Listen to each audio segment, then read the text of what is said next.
Hello everybody, this is Aegis StarCraft once again, being a video commentary from my YouTube channel, and oh man, I cannot tell you how glad I am to be casting the last game in this series. and, excuse me, HuK saying here he killed 4 of his units last game because of lag.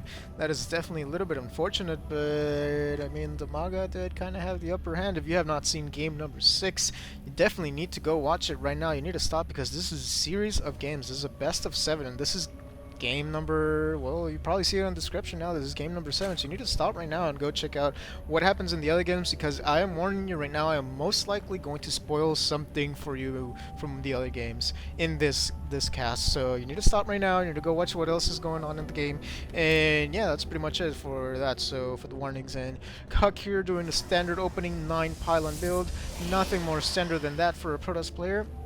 Looks like Dimaga, is he going to go for the ninja drone expansion once again? Let's take a look.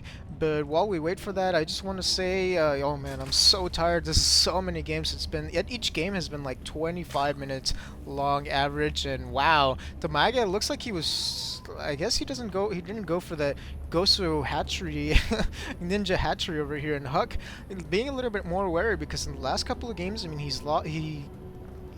was being excuse me, getting a little bit caught on my words over here. He was being kited by this drone, which would basically, the second Dimaga saw this probe come up here, he would send a drone out and put it down in expansion. And HuK, only one of the games was able to actually stop down and slow down the expansion for Dimaga. Actually 2, but I don't know if that one really counts, the first one. Definitely, I think it was 2 games ago, maybe game number 5. I don't remember. It's been so many games. It's been like 2 hours of casting. My voice is shot. Excuse me, my dinner's coming back up because of all the talking that I'm doing. And it doesn't look like much is going on right now. Spawning pool going down, looks like a 14 pool to me or something like that. And a lot of minerals over here for, whoa, extractor. Okay, for a second there I thought something crazy was going on. But I was going to say, Dimaga piling on the minerals here, not really quite sure why. Maybe he just wants to take out this probe and then put down his expansion, which 20 hatcheries, not that bad. I mean, Dimaga was forced to open that several games in this series, so let's see if he's HuK actually saying, you know what, this is the last game, I do not want to get risky. I'm just going to go ahead and retreat this probe, make sure what happened in that one game does not happen again. I'm going to check out all the other expansions, although the one drone that did sneak out was over here. He's an extractor now. He's slowing down Dimaga a lot. I mean, depending on what the build Dimaga was going to open, taking this second gas can really slow down a Protoss player, especially because Dimaga seems to, excuse me, HuK, wow, am I calling the names wrong? I think I'm a little bit too tired of casting this. I'm sorry if I'm making simple mistakes, guys, but I'm definitely very tired. I just really want to get this last game casted. I just want to barrel right through it because it is for you guys, and I want to make sure no one's raging at me because, where's the last game, Aegis? Come on, what kind of commentator are you? Or anything like that. So I'm just trying to barrel through it. I have kind of a headache, but it doesn't matter. I'm doing this for you guys. Hope you guys appreciate it. Hope you guys like it. Hope you guys are enjoying it. And let's see, what was I saying? I was talking about something before I started going on this. Yeah, so this extractor, taking that really slows down a player, especially HuK, because he likes to use sentries. He likes to use a lot of sentries, at least against Zerg, or at least against Dimaga over here. It might be something specific that he knows it's a weakness, or to Dimaga, or maybe he just feels most comfortable with sentries in the early game against Zerg. I do not know, because normally he then techs up to High Templar, which normally I do it a different way, but I am not HuK. I'm nowhere near his level, and looks like this Queen, if she's not careful, she could get taken down. HuK here doing a little ring around the Rosi with the Queen, and the Queen now barreling through the shields on the Stalker, which, I mean, it still has 80 health, and the Queen goes down. That's definitely fairly big. HuK known for this fast aggression with 1 Stalker, 1 Zealot. I might start doing a little bit of that myself. And a bunch of Zerglings coming here as a response, and that Stalker probably going to go down, save for the Zealot, although the Stalker manages to get away, maybe, possibly, I don't know. These Zerglings are right on it still. One shot gets down there, not allowing the shields to regenerate that much, but it looks like the Stalker is going to get away. I mean, that Zealot definitely met its days over there. it went to go say hi to Phoenix, or is Phoenix still dead? I think Phoenix is still dead. I don't remember what the lore, what happens. He definitely was not in the campaign, so... Oh, did I just spoil the campaign for you guys? I'm sorry about that.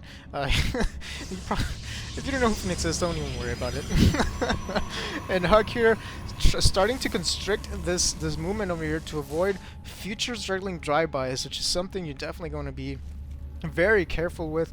Just a bunch of Zerglings just run up here real quick while they're not paying attention, destroy your middle line, take out your pylons and everything. I've noticed HuK doesn't use the Chrono Boost a lot, which I gotta say I'm a little bit disappointed on. I'm pretty sure in his past games he's been a lot better about Chrono Boost usage, so I'm not sure what's going on this game, and I'm not sure if that's had a great impact in his gameplay or not, but I would imagine it does. If Dimaga's spawn larva usage has been quite top-notch and HuK's Chrono Boost usage has it, then it could probably be a tipping factor for this game. And another thing I'm noticing is that Dimaga's not opening Mass Queens like he was earlier, which had mixed results. Not gonna really spoil too much about that with you guys, but definitely kind of a weird, interesting opening and pretty entertaining to watch. I'm not so sure it was the best for Dimaga though, and these probes sent a little bit too early to mine at the expansion over here. And it looks like both players are just starting to get into macro mode. Dimaga should definitely be going for his third hatch. Yes, he is. In fact, excuse me again, dinner once again. I just ate. I'm so tired. I'm a little bit dizzy.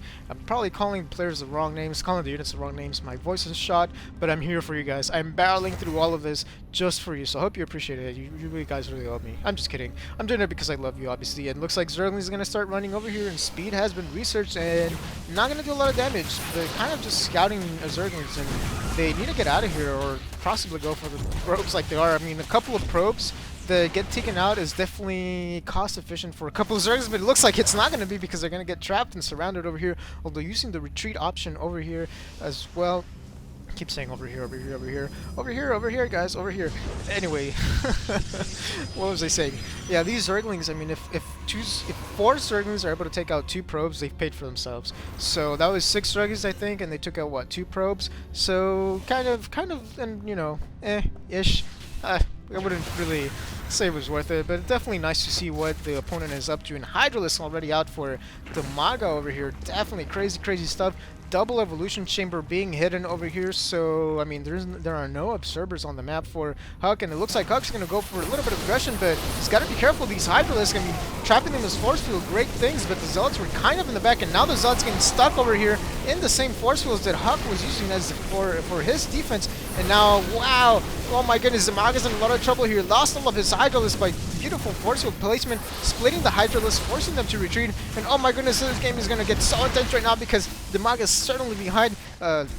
HuK has been able to keep up with the expansions of the release, and now if you look at the units lost at, Dimaga really needs to respond to this somehow. And what is spawning in right now? 7 Hydralisks, although only, how many are here? Let's take a look. Looks like only 5 are over here, and the rest are over here. But a force field coming down, preventing these Hydralisks to go up in the range. And look at that, the Queen even getting stuck, and now Hydralisks over here being taken down by sentries. That is something you not see every day. And more reinforcements coming up here for HuK. And oh my goodness, Dimaga's in so much trouble right now. Looks like this is going to be the last game for Dimaga in this best of 7 King of the Hill GosuGamers match. What is Dimaga really going to do? All his drones have run away to the second expansion. I'm surprised that HuK did not see that happening, but still, this is going to be pretty big if Dimaga loses this base. And I mean, look at these Hydras that are going to take it one by one. And I almost feel like he should be using the larva over here instead of using this larva. These Hydralisks have been compromised. A couple of Zerglings spawning over here, and also Hydralisk, but this is such a bad position playing for Dimaga, although it doesn't look like HuK. Looks like HuK's running out of steam as well. I'm wondering what's going on here.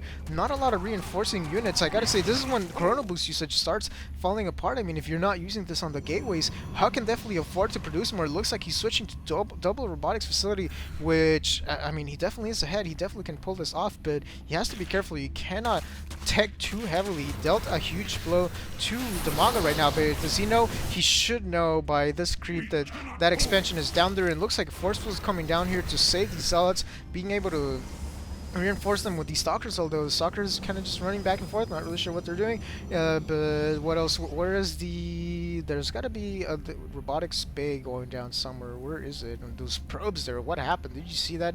They just kind of went to the mineral lines and glitched out. And one of these has to be... No, where's the robotics bay going? Oh, there it is. Okay. Finally found it in dual Colossus, although HuK here looks like the pressure's getting to him. Supply blocking himself and just barely using the Chrono Boost. Was he saving it all this time for the Colossus? I do not know. I do not think so, but you never want to let your Nexus pool, what do you call it, Chrono Boost at 100, 100. It's okay if you let it pool, you know, like 70, 80, 90, but not 100, 100. You never want to just be wasting that Chrono Boost on nothing. And Dimaga here doing a mad dash run, getting this gold expansion over here, which is actually not that bad of an idea. It's actually sometimes preferable to get this expansion because this is the path where you're going to be attacking from. So you can, if say you get counterattack, there's really only one path over here, which are very close, and one path over here to defend. And if with a Zerg, excuse me, sorry about that. I'm terribly sorry. This is almost over. I try to not to, get interrupted in my games. But like I was saying, this path over here is really the only dangerous thread. But Colossus are coming out here, and oh my goodness, looks like Charge was also researched. No, I'm seeing things now because I'm so tired. And these Hydralisks are not enough to take on these forces, especially now with the Colossus over there. No kiting action going on, barely now retreating. And oh man, Dimaga's in so much trouble right now. Force field's going down, and the Zealots are just too many in numbers. These Zerglings are going to come here, try to do something, but with the Colossus down there, not going to be able to do anything. And Dimaga forced to GG, and oh my goodness, HuK is the winner of the best of 7 for the GosuGamers series, King of the Hill for this week, and he wins 100 euros, so he must be a very happy man. And wow, I gotta say, there's been some very exciting games. If I am this tired, I cannot imagine how tired Dimaga and HuK were after playing these games. Very exciting. You need to go watch games 1 through 6 if you have not done so. And I hope you guys enjoyed this. This was the first series I casted. I didn't intend to it to be that way, and I actually have a backlog of games that I need to cast right now, so I apologize for that. But someone did request more KotH games, and if you request, I will give, and I will deviate from plans that I'm doing if I think I can squeeze it in. So to whoever requested KotH games in my last video, here you go. I hope you like this best of 7 between KotH and Zerg, and yeah, I hope you guys enjoyed watching this. Like I said, please check out my channel, please subscribe. You guys don't understand how, just clicking that one button that one time, one time in your life, is gonna do so much for me, so much help. If you don't have an account, really just make one real quick, and join the other commentators channels like Husky Starcraft, HT Starcraft, myself. I mean, there are hundreds of commentators out there. Many of them are very, very, very good. I mean, obviously not everyone can be good. I'm not saying anything about myself. I'm just saying, there are going to be some bad ones, but definitely there are a lot of good commentators out there. You should definitely check them out. And yeah, I hope you guys enjoyed watching this again for the 3rd time. And what else? Subscribe to my channel. Please check out my other videos. There are playlists on different strategies, how to beat rushes, just crafting your game in general. And sometimes, just cast for entertainment, cast for between high-level players like this one. This is actually my newest series, the Gosu-Casts, and now I'm doing, I guess, match series, best ofs, and all that other good stuff. So yeah, with that, I'm going to go ahead and stop talking and finally go take a break, take a nap, go to sleep or something, and I will see you guys next time, and have a good day, guys.